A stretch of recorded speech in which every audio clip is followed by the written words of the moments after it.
Якщо ви подивитися, 97-й десь по 2000 рік таких кричучих фактів не було. А тоді, коли помер Розенков, тоді почалося це все в вакханалії журналістами, і вона досягла 2003 року такого піку. До речі, цей пік був і в Чернівцях. Зараз молоді, ті, хто будуть журналістами, ви зараз будете знати, я вам розкажу, про 2003 рік в Чернівцях, що тут відбувалося.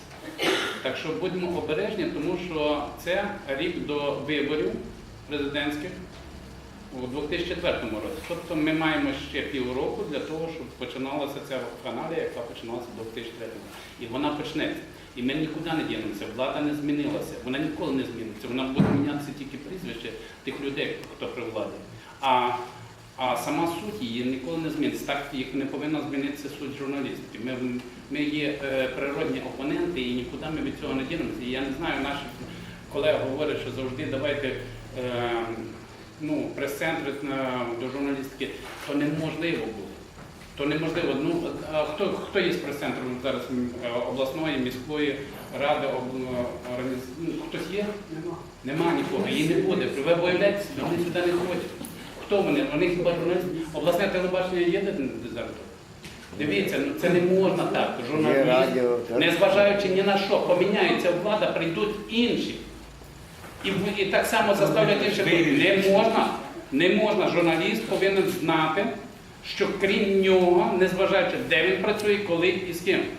Крім нього і йому подібних, один одного вони не захистять ніколи.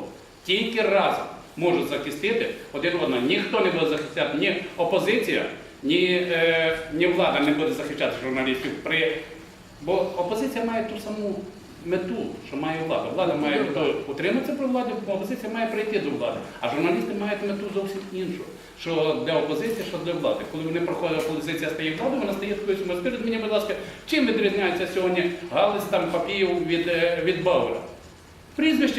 Прізвищами своїх роботодавців. Там Кучма, тут Янукович. Але одинаково журналістів, що той виганяв, що цей виганяв.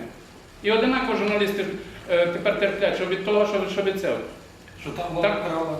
Так, це ті, хто говорить про те, тому терплять. Тому найголовніше зараз тепер знати журналістам, що вони можуть захищати тільки один одного, і ніхто крім них ніколи не захистить.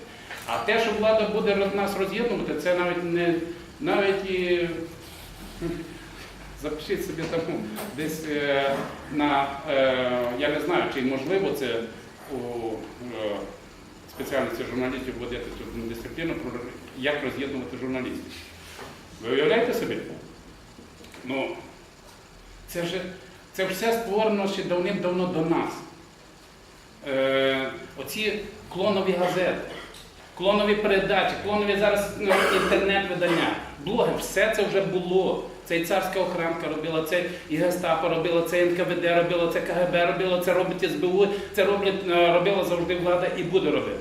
На території нашої області було кілька разів навіть спроба саме на клонах показати на Україні, як ці клони робити. У нас була ж газета «Час 2000», вона є, тепер перетворилася нібито у свободу слова. Подивіться, чим займається ця газета.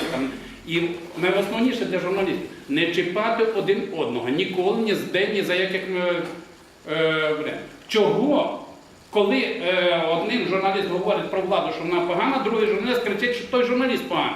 Не говорить, що вона хоче вже служити тій владі, служи їй так, що вона хороша. І люди розберуться, хороша вона чи не хороша. А захищає влада, не починає на журналістів. Не можна таких речей. Тепер оця ситуація, коли вона відбулася ТВА з обласною телерадіокомпанією, Папієв вміло зробив. Бачите, як він відійшов у бік, коли показав, що нібито журналісти ТВА захотіли забрати від журналістів обласної телерадіокомпанії їхній хліб чи їхній ефір. А ті хотіли не давати. І пішла ситуація, пішла один на одного ті звернені заяви. Не можна такі речі робити. Бо вона буде вічно, ці варіанти. Будуть вічно.